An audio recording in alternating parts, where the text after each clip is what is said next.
మొత్తం అన్నీ బ్యాన్ చేసి ఏదైతే కింద స్థాయికి పడిపోయిందో ఆ కొన్ని నెలలకే తర్వాత దాన్ని అంచెలంచెలుగా మేము ఈరోజు ఇంతమంది స్టూడెంట్స్ ఇక్కడి నుంచి బయటకు పోతున్నారంటే ఎంతో శ్రమించాము.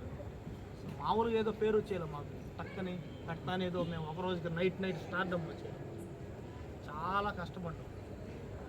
10 మంది మా మీద ఇక్కడి నుంచి తన్నులు తిని బయటికి మా మీద నెగిటివ్గా చెప్పడం ఇవన్నీ కూడా చాలామంది చేశారు. కాకపోతే అలా చేసిన వాళ్ళంతా ఈరోజు కూడా మా ఎదురుగా తలెత్తుకొని రాలేదు.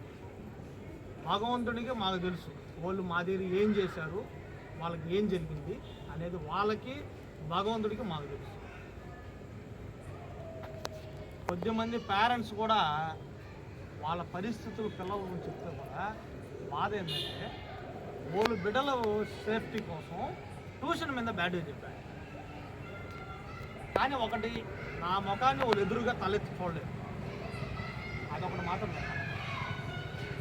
నా మీద ఎవరైతే బ్యాడ్గా చెప్పారో వాళ్ళు నన్ను ఎదురుగా చూడలేరు, నేను మాత్రం దర్జాగా చూడగలుగుతాను. వాళ్ళు ఏ పరిస్థితిలో దొరికారో నాకు తెలుసు, వాళ్ళని ఎలా కాపాడానో నాకు తెలుసు.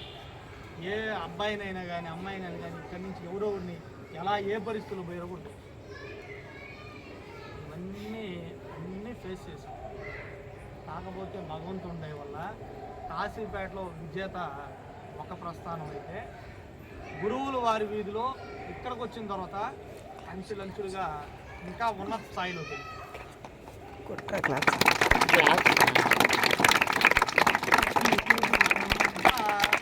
ఇదంతా ఏంటంటే ఇప్పుడు ఆదిఫా అలీము చిన్నపిల్లలు ఇక్కడికి వచ్చేటప్పుడు అలీము 6th క్లాస్లో ఆదిఫ్ 7th కదా 7th వాళ్ళ పేరెంట్స్ నిజంగా ఎంత గౌరవం అంటే అటువంటి వాళ్ళు బ్లెస్సింగ్స్ సపోర్ట్. వికాస్ ఉన్నాడు, వాళ్ళ మదర్ కానీ మాట్లాడతాడు జాను కానీ ప్రతి ఒక్కరు చైత్ర వాళ్ళు కానీ అందరూ దినేష్ కానీ శివ కానీ రాలేక కొద్దిమంది ఉన్నారు. ఎక్కడ నుంచో ఎప్పుడైనా సరే ఇక్కడి నుంచి మన దగ్గర చదువుకోపోయిన వాళ్ళంతా ఒక అభిమానం ఎప్పుడు ఉంటుంది. ఒరే మన ట్యూషన్ రా, ఇక్కడ చదువు ఒకటే కాదు విలువలు ముఖ్యంగా ఉంటాయి. నేను ఏ సందర్భంలో అన్నా అరిచినా ఎవరు మనసులో నా గురించి మీకు బాగా తెలుసు. నేను ఎంత చార్జ్ చేస్తానో మీకు బాగా తెలుసు. మీరు మిస్టేక్ చేస్తే ఎంత దండిస్తానో కూడా మీకు తెలుసు. ఒకటే మైండ్లో పెట్టు. రాదు సార్ తిట్టేశాడు మామూలు కొట్టేశాడు.